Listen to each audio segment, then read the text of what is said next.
Welcome to the Lightforge. This is ADWCTA.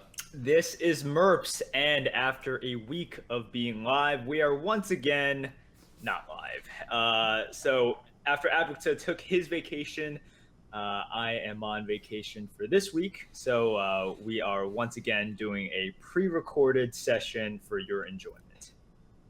Past ADWCTA and past Merps. So where's present Merps going to be? People who are listening to this on what I assume is going to be like Sunday night or Monday morning.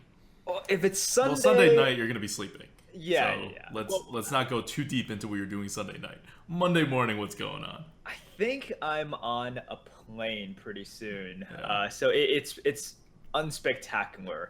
But I'm pretty sure I would have been tired out by going to an amusement park on Sunday. So Nice. yeah, hopefully I'll be getting some sleep on the plane ride. But other than that, it's going to be a pretty boring Monday for me.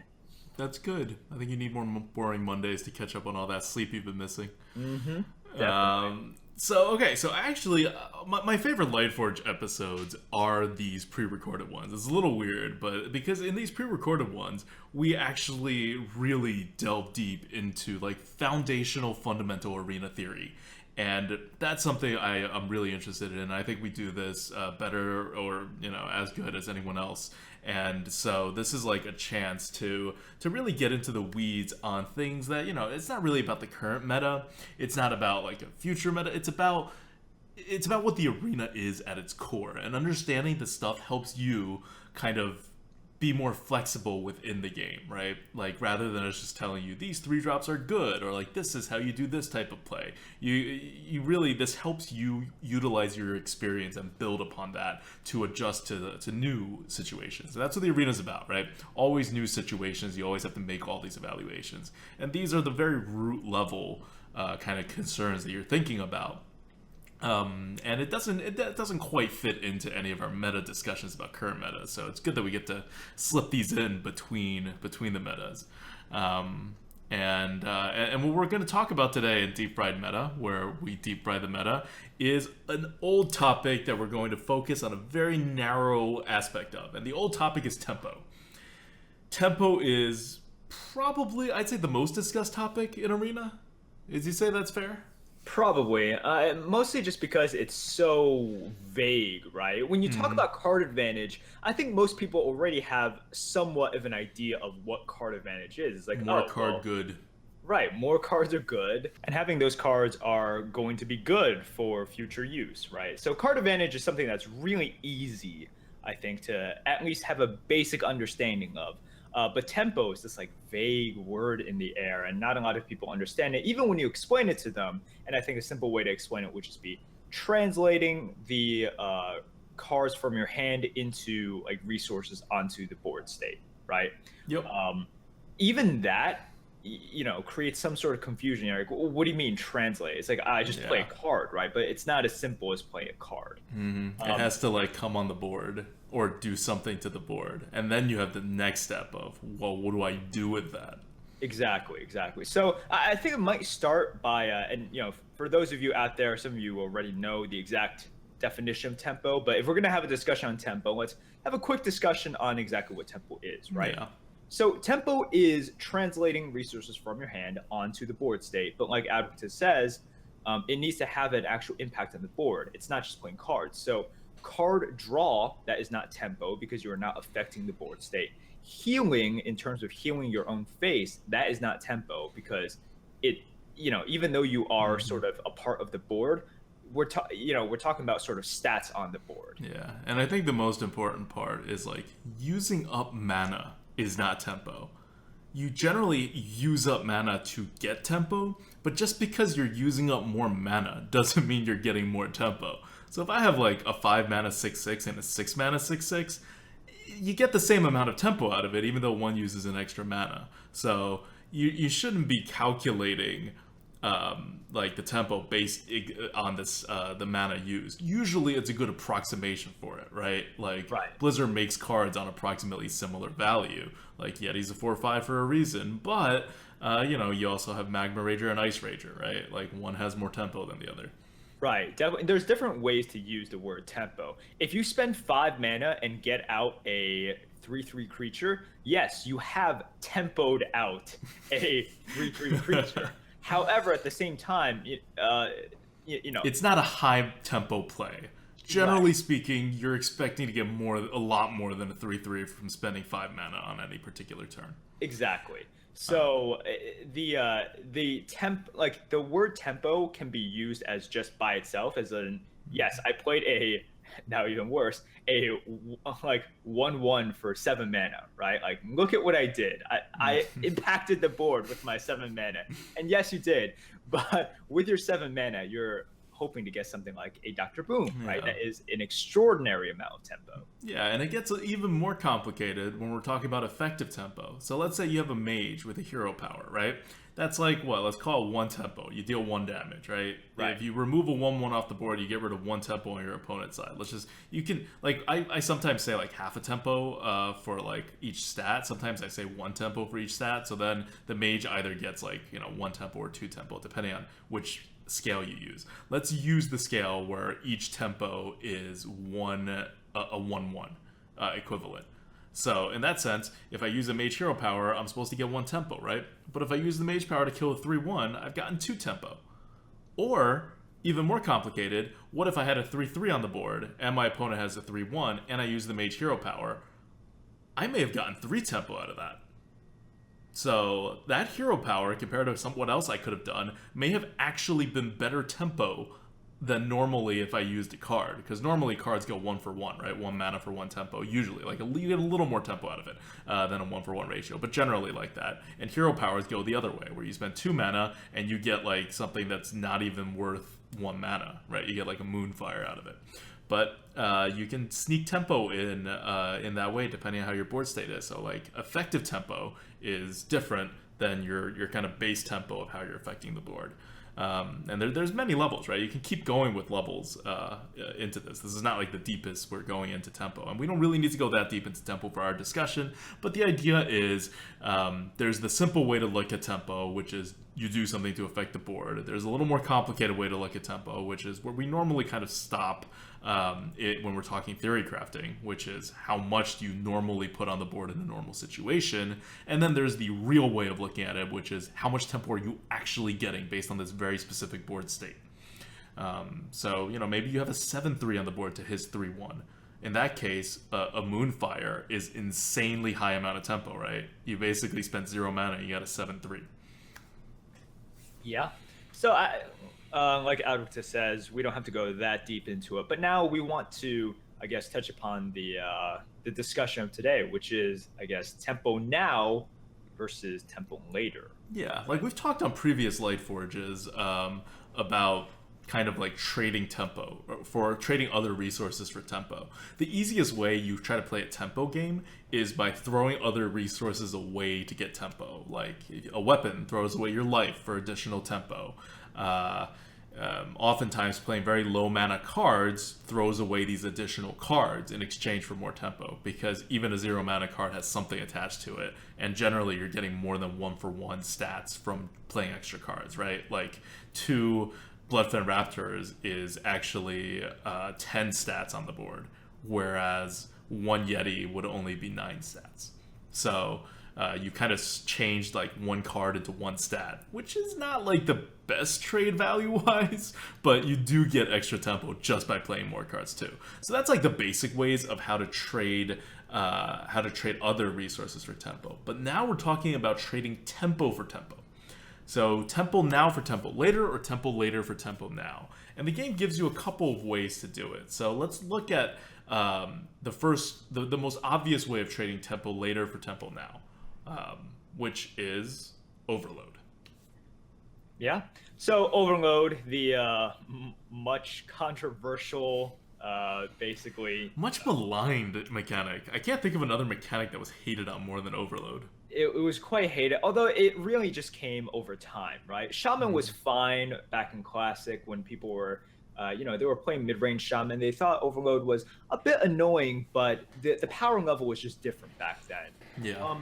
So let's look at Overload and exactly what it does, right? And if you look at the costs of all of these spells and all of these minions that cost overload, you could see that Blizzard had a unique philosophy of that. Basically, because you get the benefit now, you should pay a little bit more for it overall, right? Like everything that you get with overload, they think that the immediacy of the effect or the immediacy of having that tempo now on the board, they're like, okay, we're going to penalize it just by a tiny bit. If you look at stuff like Lightning Storm, if you just look at, like, people love Lightning Storm, but it's 5 mana. Yeah, it's 5 mana, and that's just a little bit more than what you should pay. But Fork Lightning versus Cleave. Yes, exactly. Freaking Earth Elemental, which is just like a totally crappy version of a Ironbark Protector. It's funny, right? You compare like Earth Elemental with cards now, especially Flame Wreath Faceless. Yeah. And you're like, yeah. What were they thinking? I know. And this is something in which you've definitely seen a shift in Blizzard's way of of crafting these cards, right?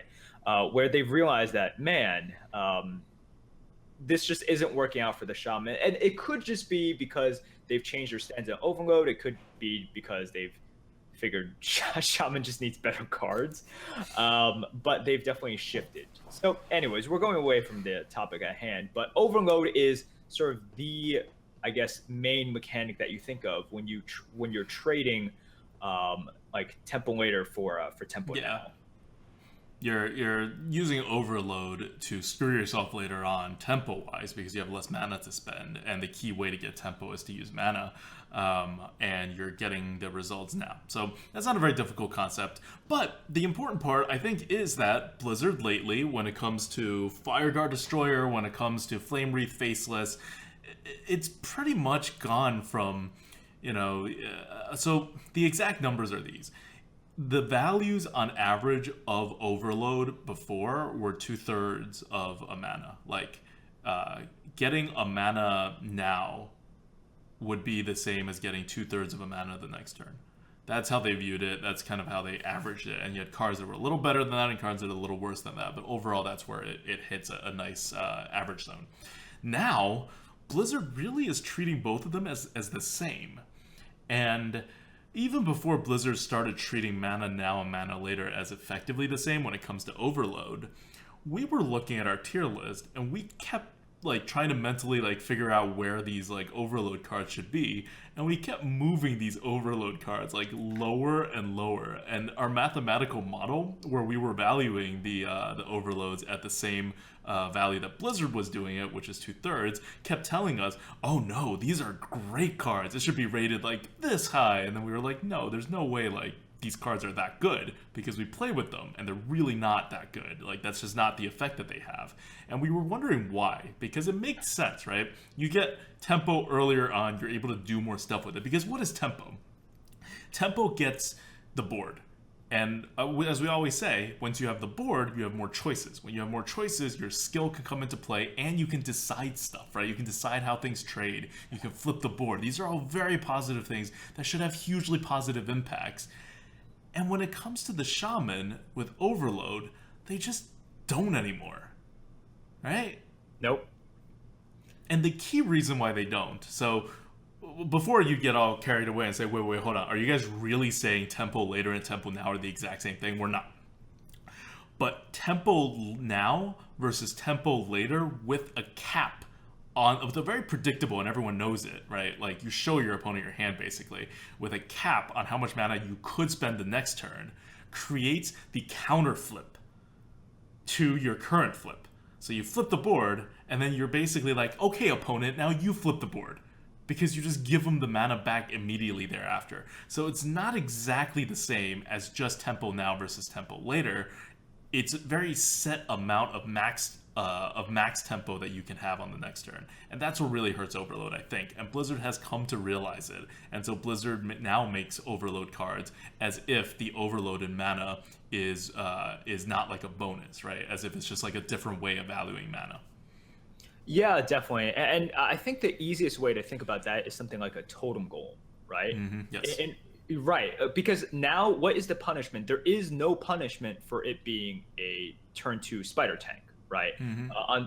But Blizzard has recognized that, like, okay, so should we penalize them for getting Spider Tank 1 turn earlier? They're like, no, because the way it plays out is really you are just playing a Spider Tank. You know, they're going to play a 2-drop. You're going to be able to dominate their 2-drop. But then what happens is they drop their Spider Tank, you drop your 2-drop, and yes, you still gain the advantage in that you get the initiative, and maybe you could do some more stuff. You could buff it or whatever. But 3 extra face damage. Yeah, 3 extra face damage. But That's it. We shouldn't penalize the Shaman for getting a Spider Tank out early, because if you look at the progression, and this is assuming your opponent has a Spider Tank, right? Or has like an actual 3-drop, because you have a 3-drop, which is the totem golem. But yeah, assuming that, everything plays out pretty evenly, and you just get a couple extra face damage. That's it. If you heard us talk about Totem Golem back when it was coming out, we were like not terribly high on that card, and everyone else was like, best card ever. And that's the exact reason for it. Like, when you play it out in your head, when you figure out all the configurations, it's not that good, and it's vulnerable, right? It's vulnerable to eviscerates, it's vulnerable to flame cannons. You've committed a lot of resources in a way that your opponent can flip if they have the counter card. So it's vulnerable to counters, and you don't really get a benefit out of it. You safely don't get, like, if they don't counter it, you don't get, like, there's no punishment for you besides the extra counters that exist. But you also don't get benefits if they just have normal cards. So this is how Overload works, but more importantly, this is how Tempo Now versus Tempo Later kind of works. Let's go with one more example of Tempo Now versus Tempo Later. I mean, there's a few ways to go, but I think Adventure Co. is in a normal scenario where you don't have a whole bunch of spells that you're going to like freely tempo out.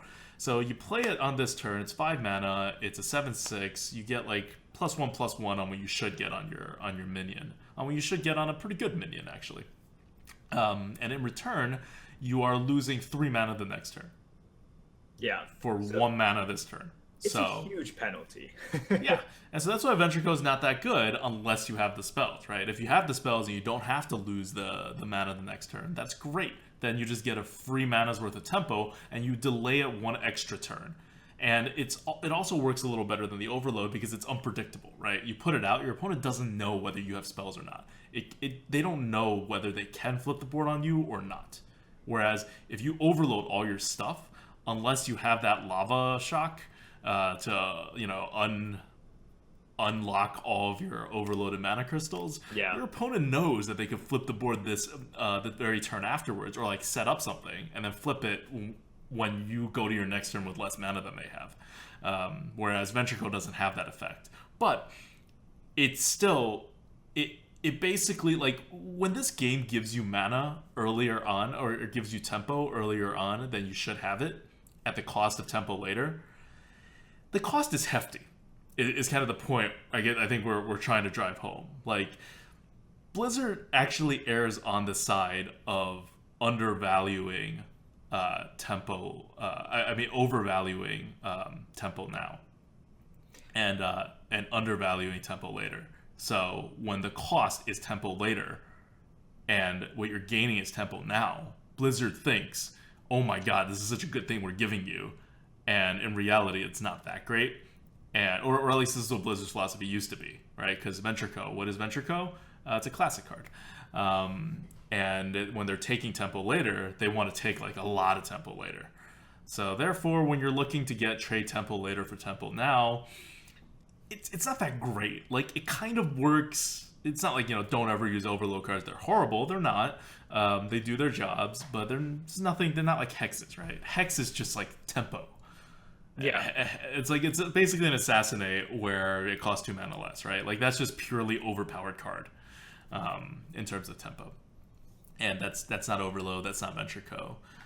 Blizzard's getting better with this. I think they're learning the same way that we've been learning that the tempo later, tempo now in this game doesn't matter as much as they may think it does.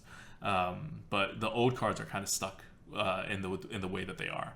Right, like, I remember how absurdly powerful I thought Earth Elemental was, and it was, right, back when you were unable to ever have a counter for these. Like, there were very few set counters for people overloading. Right, there wasn't counter, and with something like Earth Elemental, you were guaranteed to get a 2-for-1 at that Yeah. point, right? But now, right? Yeah. Now it's like, who knows? Who knows? Your opponent could just put like a 6-drop and then like ping it, and you're done. Right. Well, now we actually have big minions. Like before in the arena, like Earth Elemental was going to be the biggest thing that you were going to see, unless you were playing a Druid, in which it was Ironbark Protector. But that comes much later. So on turn 5, if you play an Earth Elemental, you were getting a 2-for-1, and that was the meta of, if you get 2-for-1s, you're gonna win. Just it was the 2-for-1 meta. So so Earth Elemental was like a guaranteed card advantage card. Yes. It was not a tempo card. It was never a tempo card. But if you were evaluating it back then, you just see it win a lot of games. Yeah. And you can be, forgiven. I think everybody thought that it was a pretty decent tempo card. Not that you play it on turn 5 all the time, but that overall was a better tempo card than a Ironbark Protector. And as it turns out, it's not. Yeah. Okay, so that's tempo now. Let's move on to tempo later. Tempo later is more interesting, and we'll actually go back to tempo now, but I want to cover this in tempo later. So let's keep one thing in mind right now, which is discard. So think about like Soulfire or a Darkshire Librarian, right? Which it requires you to discard a card. Let's say you play it. What is the effect? You're definitely losing a card, so your card advantage goes down. We know that. We're not dealing with card advantage. We're dealing with tempo. You gain tempo because 1 mana shouldn't deal 4 damage. That usually takes 4 mana. That usually takes 2 mana, and you also shouldn't be able to get... Darkshire Librarian is a little weird. You kind of get the card back later. But you're definitely gaining tempo now. And the point I'm trying to make is, in addition to losing a card, you're losing tempo later, because for the Warlock, you replenish your cards with your hero power. So that's 2 mana that you've lost later. And in the meantime, it's not like you can just play out your entire hand, or you could, but you have less chances of being able to do that efficiently because you are now missing a card. And every card gives you options. You start with 3 cards. You draw a card, you play a card. You draw a card, you play a card. You on average have 3 cards in your hand. That's 3 options, or plus the card you're drawing and you're about to play. So that's 4 options. Now, when you get rid of 1, you are getting rid of 25% of your possible plays on the next turn. And these plays could be tempo plays, right? Like, you have some chance that the card that you discard, or the 1 additional card that you would be getting in your hand at the time, is going to be better for tempo on this turn. There's also a chance it'll be better for card advantage. There's a chance it'll be, more useful in a variety of different ways. But let's just focus on the tempo part. Even in the one area where this discard feature should be a win, which is tempo, it still has a tempo cost in the form of discarding a card. Right. It's not just like you said, it's not just about losing that option later on, as in you have less cards to play later on, which is the tempo loss, but you could lose your Pit Fighter going into turn 5, right? Yeah. And now you have to play like a Silver Moon Guardian on turn 5, which is much, much worse. And this is the case even if you're not like on turn 4 discarding it. You could have discarded your Pit Fighter on turn 2. But you're not going to hero power between then and turn 5. So you're just missing that card. So every turn you are less able to do, potentially, like a quarter of the time, what you really want to do. And if you're a Warlock and you have a bunch of small cards, that's an even bigger effect, because you're using up cards more, which means you have less and less options. And missing that option starts to really have a higher... So it's kind of RNG, right? Like it has a higher chance of being the card you would want to play. So it has a higher chance of screwing you over on tempo later on. Now, if we're talking about the Silver Moon Guardian versus Pit Fighter example, you discarded a card and you gained a tempo, and then you're going to lose the tempo again later. So did you really gain the tempo? Kind of. You kind of gained the board. We don't have this overload issue coming back where your opponent can act based on knowing that they'll be able to flip the board on you right back. But overall, remember, you only get a very small advantage when you get tempo now versus tempo later if you're trading the same number of mana. So that's why Soulfire is not that great. It's kind of the final like reasoning, right? Otherwise, 1 mana 4 damage, come on.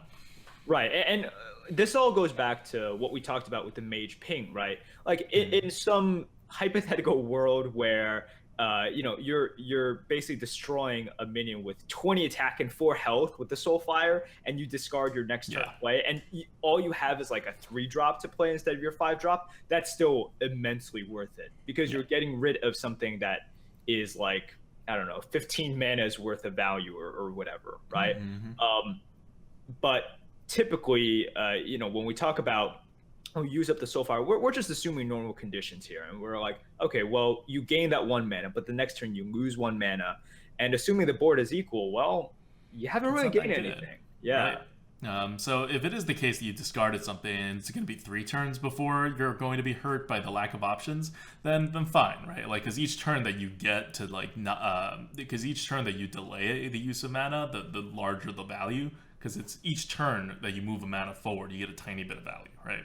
So, and on the other hand, if you wait forever until you're out of cards before you hero power to get another card, what's going to happen is you have to spend 2 mana to get that card back. So then it's a 3 mana 4 damage card, and then it's like really not that great.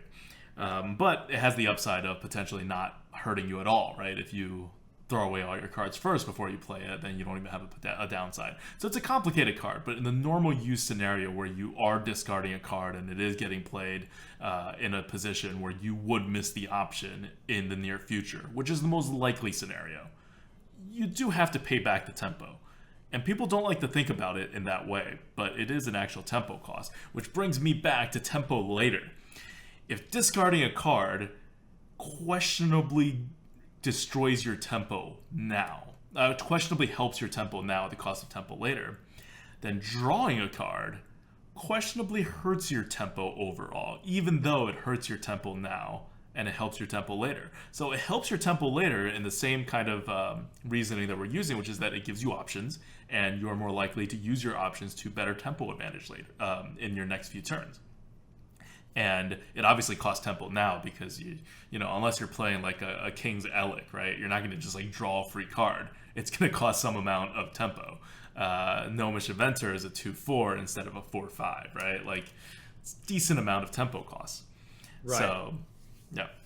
Yeah, and I remember an exact situation for this in which I think I was playing either Priest or Shaman, and this was, before this expansion, so before Shamans were good. And I remember going into basically turn 3. No, it was actually Priest. It was going into turn 3, and I had just drawn a 1-drop, right? And that turn, I could have healed my face and dropped the 1-drop, but it was going to get like devoured, right? And you're going to end up dealing 1 damage to a minion. Exactly. But I had a Thought Steal in my hand, so at that point, it's like, well, look, my hand is pretty bad here. Yep. I didn't have a turn 4 play as well. So drawing cards, even though it is less tempo than the 1-drop and the hero power, it is going to be exponentially better because I just need more options for the coming turns. And I don't remember if I drew the 4-drop, to play next turn, but that is definitely something in which you need to bank on the tempo later. Yeah, that's the tempo play, right? It's not that you're playing that to get value or to like use your mana efficiently this turn, because but especially with a pure card draw card like Thought Steal, like you may be wondering, well, if this is all good tempo, then why do you guys keep playing tempo plays rather than the card draw plays? Like, we often keep card draw cards in our hand forever, right? Like, until we get to play it. And it's true, and that's also why card draw cards aren't rated like that high compared to like how much ridiculous card advantage they give you. It's because they're kind of a dead card in your hand for a while. You generally don't want to fall behind on tempo, so you can't play these until one of 2 scenarios happen. One, you're so far up ahead, you don't want to commit more to the board, so these cards are perfect. Or you're so far behind that these cards aren't going to do much to fight for the board, and so you might as well as bank as much tempo as you can, so to speak, to try to flip the board later. Because otherwise you're just going to keep giving them like little bits of value, and you're playing the currently most high tempo play on every turn, but you're going to lose tempo in the big picture. And remember, if you're a Priest, you kind of always want to make the tempo play in the early turns. Always. Like, even at the cost of card advantage and all of that. So Thought Steal in that turn over a 1-drop is the tempo play.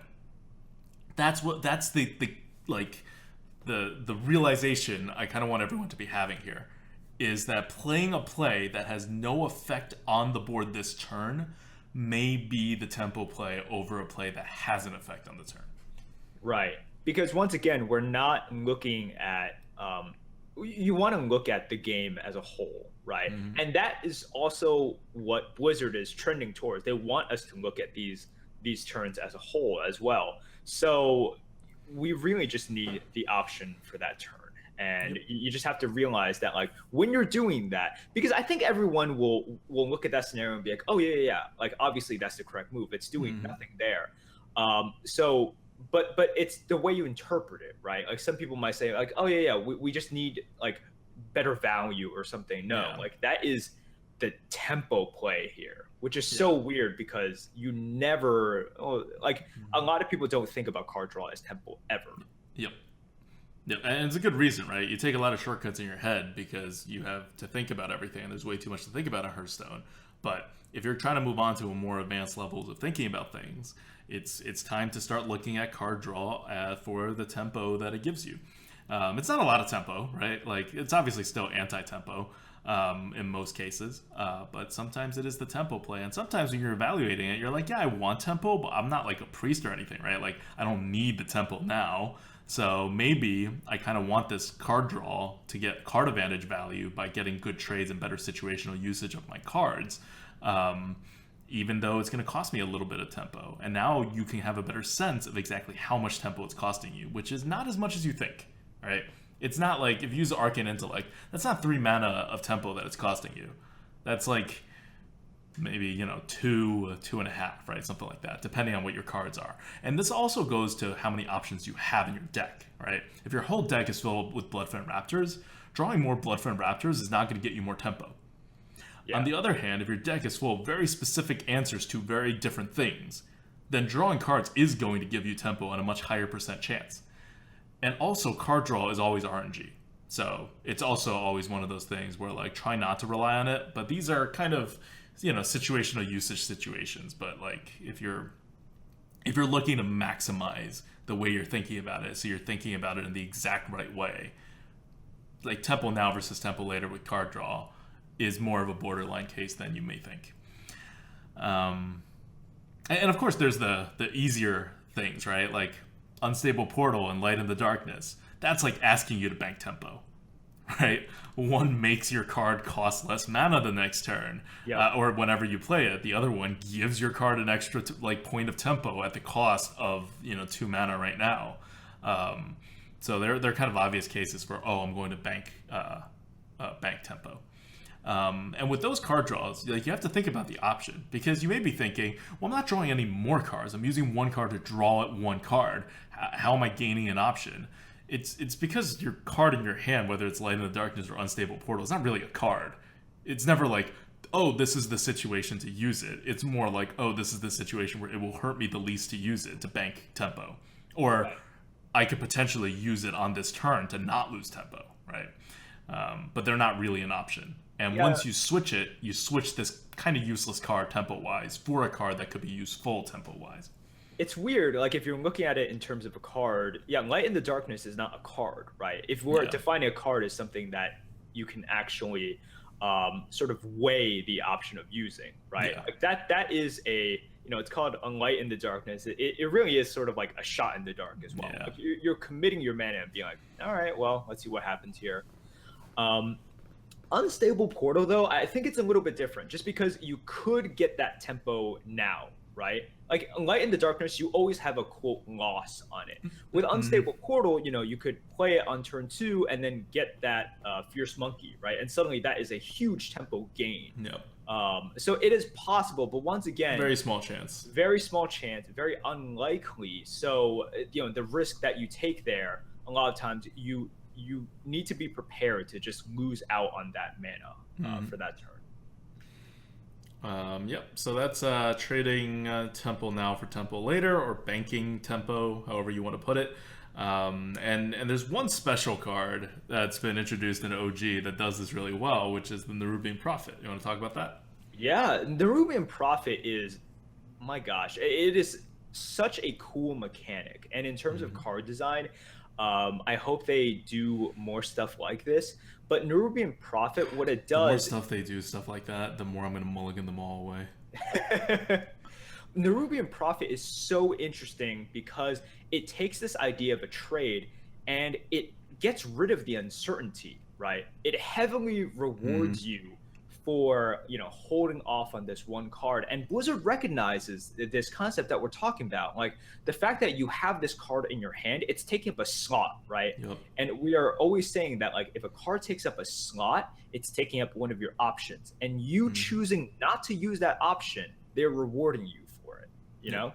So with other cards, it just comes from like the pure power of the card or something. With this card, like it's using your patience and using your restraint as a reward in itself. So with Nerubian Prophet, like it's not like these other cards in which Light in the Darkness or Unstable Portal in which you don't know what you're getting. Oh, you very much know what you're getting. You're getting that 4/4 body. But like every single turn that you don't use it, like you are able to capitalize on this unique resource that you can't with sort of any other card. Yep. Unless you think, so an option in your hand each turn is worth 1 mana because Nerubian Prophet, that's how Blizzard values it. No. Nerubian Prophet starts at 6 mana for a reason. It's because the option is worth a lot less than 1 mana each turn. Like a lot less than 1 mana each turn. So the 1 mana each turn is your reward for having already suffered from holding it in your hand for like 2-3 turns. So the option is worth like very little in terms of mana. It's just in terms of tempo. It is worth something though. So you're going to get it back. And that's an interesting decision to be making, right? Like when you have it, when you can play it, and when you say, okay, but I'm not going to play it because for every turn I don't play it, I suffer a very small loss in options and I gain a very large amount in tempo later on. Like, this is the kind of OG was Blizzard very much embracing the idea that tempo later is actually worth a lot more than they used to think. Yeah, definitely. And it's you definitely see that with like the way that the game is played as well, right? And because of the speed of the game, it further rewards you for getting that tempo later because either people can't tempo out now because of the cards, or they just choose not to because of how the meta is shaping, right? So, and because of that, like you can get away with it more, and once you can get away with it more, it just becomes more powerful. So Nerubian Prophet is, that's part of the reason why it's such a top tier card, even though you have to recognize, you obviously don't want to top deck it on like turn 5, right? And you're just it's like the worst case scenario. Yeah, where you just top deck it on turn 5 and you're just like, well, that's pretty useless. Like, am I going to play it in 2 turns for a 4 mana 4/4? Am I going to play it next turn for a 5 mana 4/4? That's the worst case scenario. But the upside is that you hold on to it. You either play as a turn 3 4/4, which is amazing, or you can even wait until like turn 5 or turn 6. Yeah. It's a free 4/4. Like, how else? Huge swings on the board, right? Shaman doesn't even swing the board like that. That's like a multi-card, like a 3/4 card, like rogue swing. And you can do it with any class. So you get like a nice little bonus. So that's my tempo later. And if you're wondering where, like, because we were pretty, like, I guess, hesitant on the Flame Wreath Faceless valuation. A lot of people are like, this is breaking the game good. And people were like, Nerubian Prophet, it's going to be kind of good. And we were like, no, Nerubian Prophet's going to be really good. And this Flame Wreath Faceless is also going to be really good, let's face it. Because even at 6 mana 7/7, it's overstated. It is. But the fact that you can get it earlier, it doesn't make that big of a difference.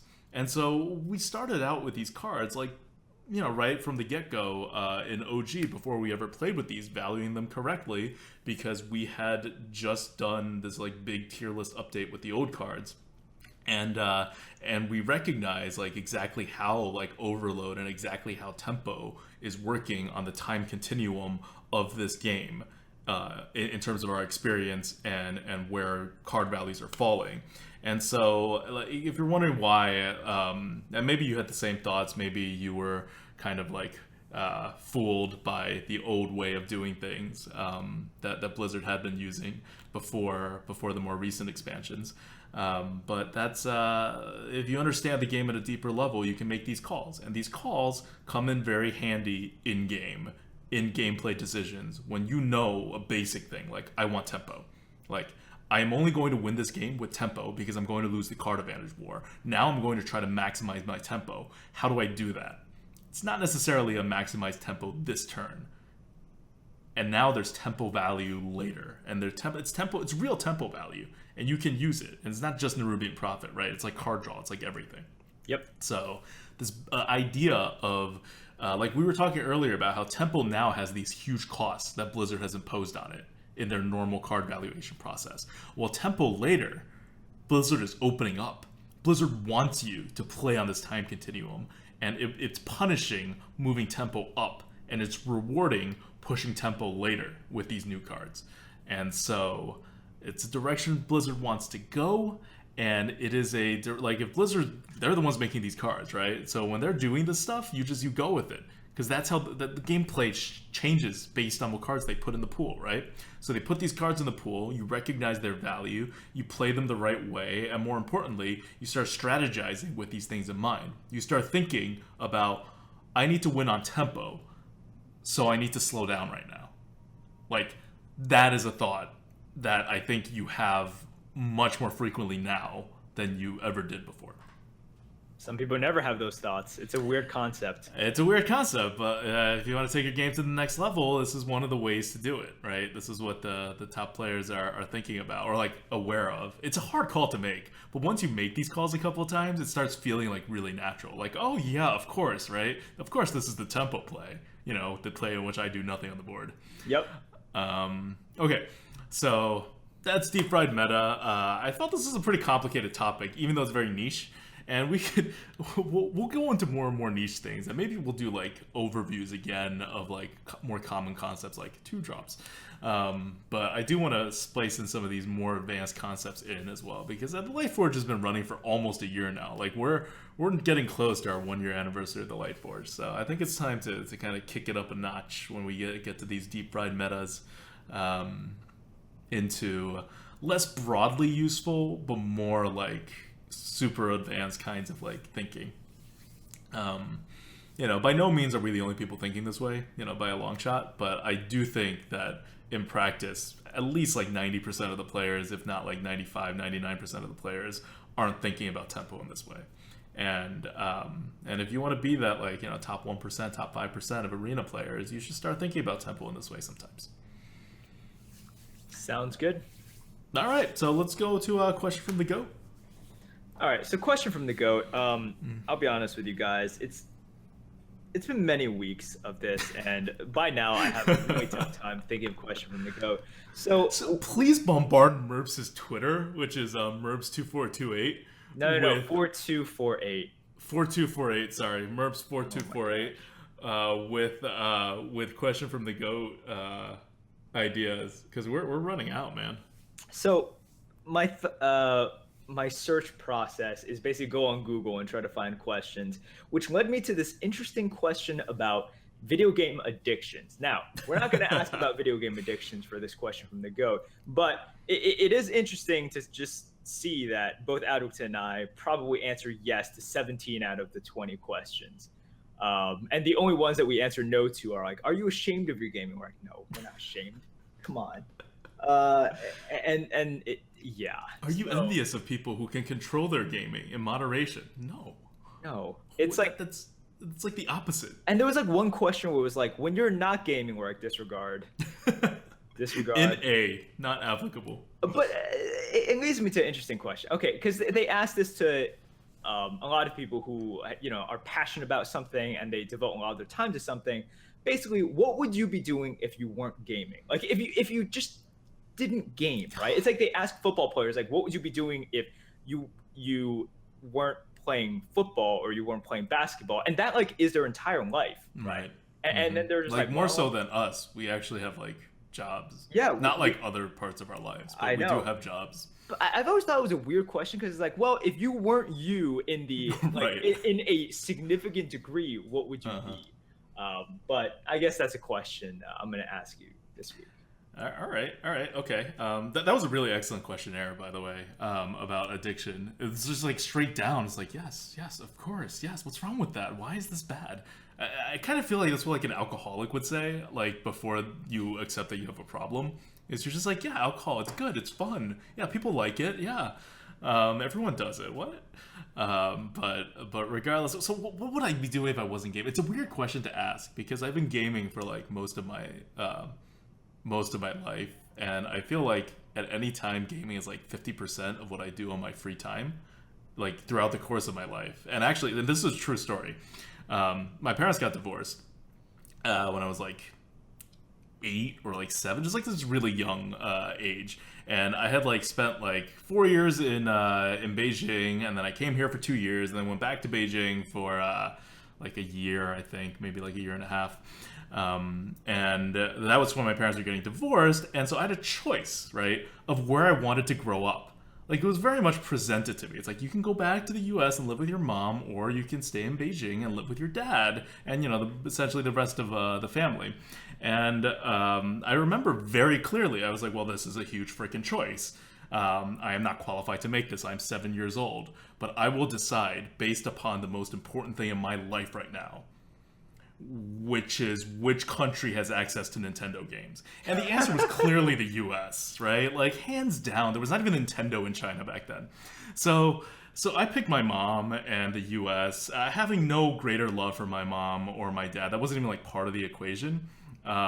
It was more like there's one overriding factor that really is going to dominate my decision-making process more than anything else. And so it's going to be a simple decision for me. And so I came to the US, and that's how my life turned out. So it's really, really hard to pretend what would happen if I wasn't gaming. If I wasn't interested in gaming, I would probably be in China right now. I would not speak English fluently.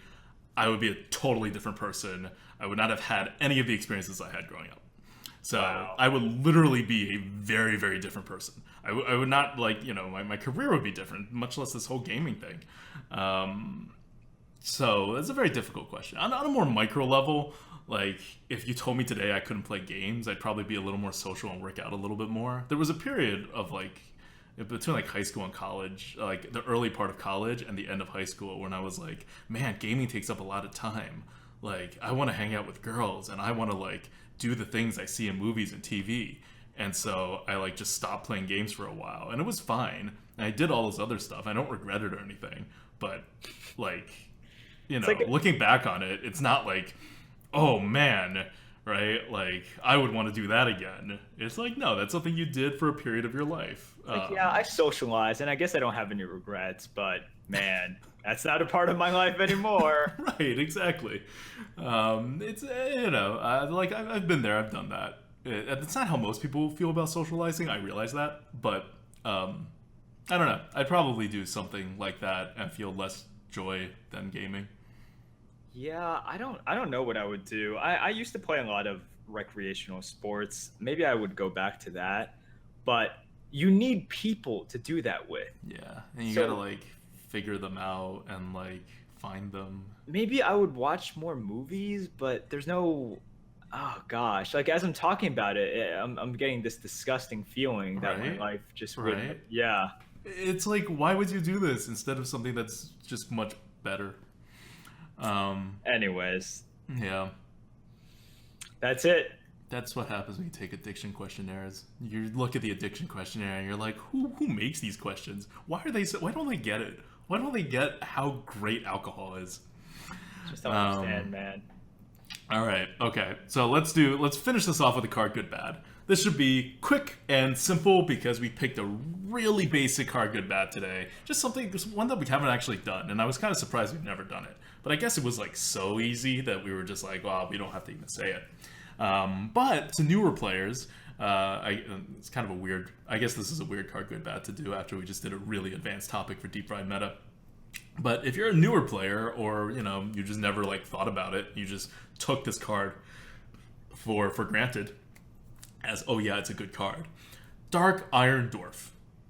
It is rated 74. It's always been rated really high. No one's ever questioned it. We weren't the ones who came up with, this is a really great card. Anti-Gravity Trump, back in the day, both had this card insanely high. We kind of kept up the tradition, and we found no reason to drop it. Why is this card so good? Why is this card better than a Yeti? Why is this card better than most other cards, period? Not just like neutral cards. Dark Iron Dwarf, just ridiculously amazing. And we can point to so many factors, and I can go down a list. Number one, the fact that it is a sizable body, right? If you look at a lot it's in the Ruby and Prophet. Yeah, like if you look at a lot of other buffs, what's sort of the problem with a couple other buffs, like Abusive Sergeant, right? Abusive Sergeant, by ratio, should be like the best card ever, right? Yeah. It should just be the best card in the entire... If you ask some players, it is like the best card ever. It is, and we've definitely warmed up to the idea that it is a premium card, which it is, right? But if you look at the ratio of damage that like Dark Iron Dwarf gives over Abusive Sergeant, it's like, wait, Abusive Sergeant gives the same buff? Like that's crazy. Like that shouldn't be possible. If Abusive Sergeant gives +2, Dark Iron Dwarf should give like +4 at least. But what makes Dark Iron Dwarf so good? Number one is the sizable body, 4/4 body that is fine for it's great for the early game. And it's because to clarify, the way you were thinking about why Abusive Sergeant is so amazing is because of tempo, right? Right. Yep. But not card advantage, which is why the Dark Iron Dwarf's sizable body makes it a bigger than average card, even though it's only 4 mana. Right. And if you have something on the board, you're giving it +2. So the collective stats that you get are basically you're getting 10 stats, right? So a Chillwind Yeti is 9 stats. Dark Iron Dwarf, if you have something on the board, that's 10 stats. But what makes it even better is that the Chillwind Yeti has no initiative, right? Yep. You are not able to use those stats. With Dark Iron Dwarf, you're able to use, and +2, that is actually the perfect number if you want to look at it in terms of just the vanilla scale, right?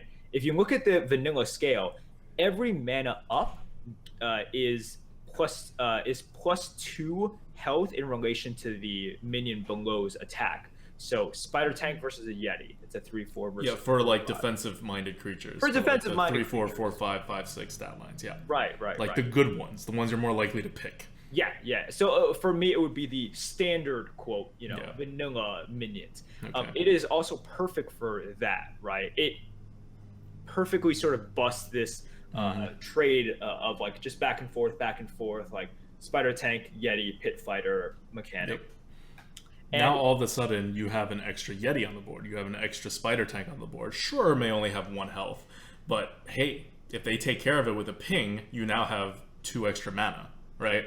And if they don't, you have 3 extra attack. Like they're screwed once you get this off. Yeah, it definitely favors those like Yeti versus Yeti trades as well, right? Where even if you're a ping class, like, well, you don't really want to slow down with the ping, but you play the Dark Iron, like you coin out the Yeti, and then they play their Yeti, you Dark Iron it, and what are they going to do next turn? Ping and drop something? Whatever they drop, your Dark Iron Dwarf is going to dominate. So, and then you drop your Pit Fighter and you just win, right? Yeah. Like that's just GG right there. So in a lot of ways, Dark Iron Dwarf is just amazing. And in the worst case scenario where you just have to drop as a 4/4, it's not the end of the world. Yep, I agree. I mean, look, Dark Iron Dwarf is better than a 6/4. How crazy is that? Like, if you got a 6/4 for 4 mana, that's like overstated. That's as overstated as a Flame Wreath Faceless is, if you just count all the mana as being equal. Yeah. But this is way better. This is way better than a 6/5. I don't know a 6/4. I don't know what a 6/4 would be on the tier list, but it would not be a 74.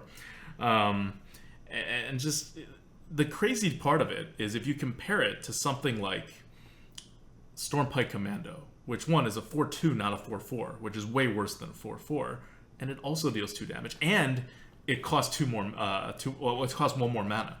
Like, all those things, they're very serious issues of Stormpike Commando, which is why it's a much worse card. But Stormpike Commando is still like an average-ish playable card. Right. Just because of that initiative. And Stormpike Commando's initiative is better than Dark Iron Dwarf's initiative, but when you are playing in a more board-centric meta, especially like this one, you have more chances of actually having something stick on the board for like at least one turn, because your opponent's playing reactively, right, with like taunts and whatever.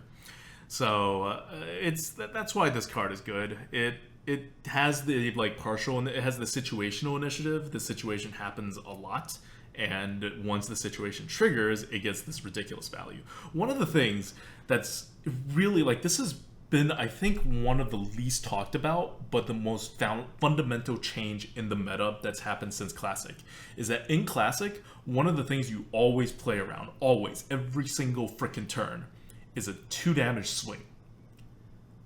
And that's because of Dark Iron Dwarf and Abusive Sergeant.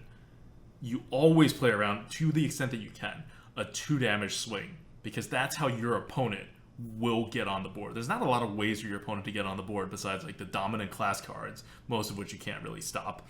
And then these 2 damage swings that come out of nowhere. And so you play around all of these all the time because you cared about card advantage, you cared about value, and so you were playing around this card. You were literally playing around a Dark Iron Dwarf every turn.